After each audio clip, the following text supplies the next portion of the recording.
Dear students, आज हम question number 33 करेंगे, 6th क्लास। देखो तो लिखा क्या है। दिए हुए न्यून कोण CAB को प्रकार द्वारा 3 समान भागों में बांटो। आपके पास कोई न्यून कोण दिया है। अब आपने अधिक कोण नहीं लेना है, न्यून कोण लिया है इसमें, तो आपने अपनी मर्जी से इधर कोण बना देना है। जैसे मान लो मैंने बना लिया इस तरह, अपनी मर्जी से। इसका नाम मैंने डाल दिया, इसमें जो नाम दिया वही डालना आपने, CAB। ठीक है।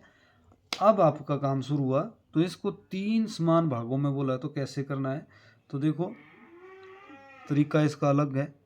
अपने अपनी मर्जी से प्रकार खोलनी है। मान लो थोड़ा मैं बड़ी खोल रहा हूँ, चाप लगा देनी है ऐसे। इसका नाम डाल दिया मैंने P और K। अब आपने क्या करना है, PK को मिला देना है दानेदार ऐसे।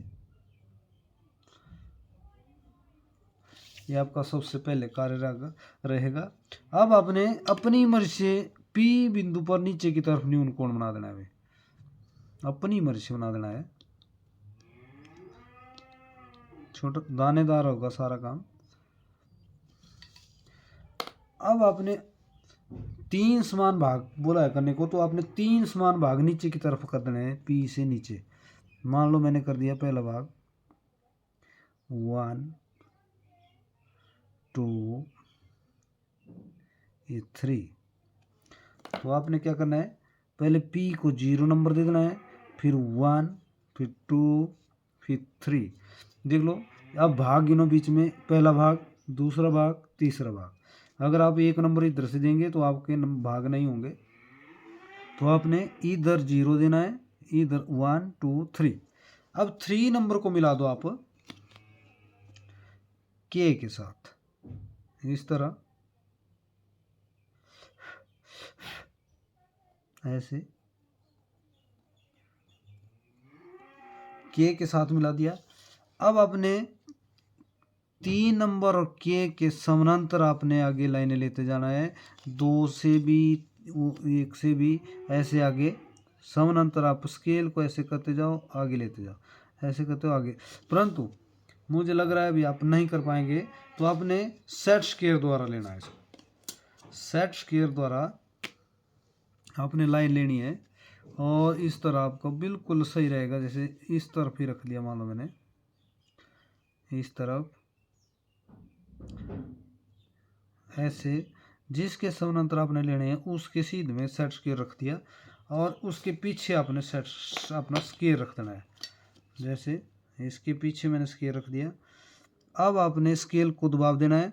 अब इसको सेट स्क्वायर को थोड़ा सा आगे चलाना है और 2 नंबर तक। ठीक है, 2 नंबर से इसको फिर से चेक कर लो, हिला था नहीं। तो इधर आपने 2 नंबर से इसको लाइन लगा देनी आगे।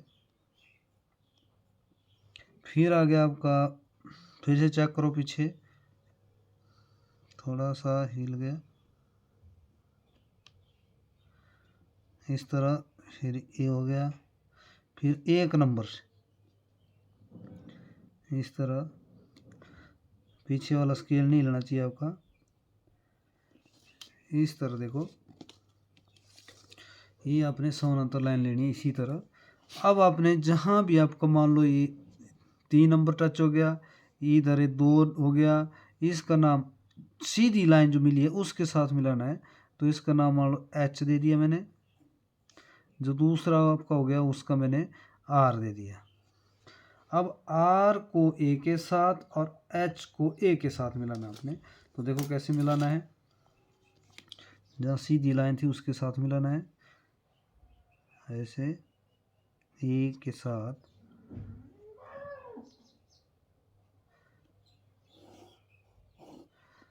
और A के साथ,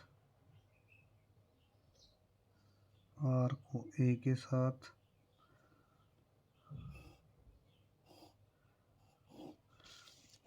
इस तरह आपका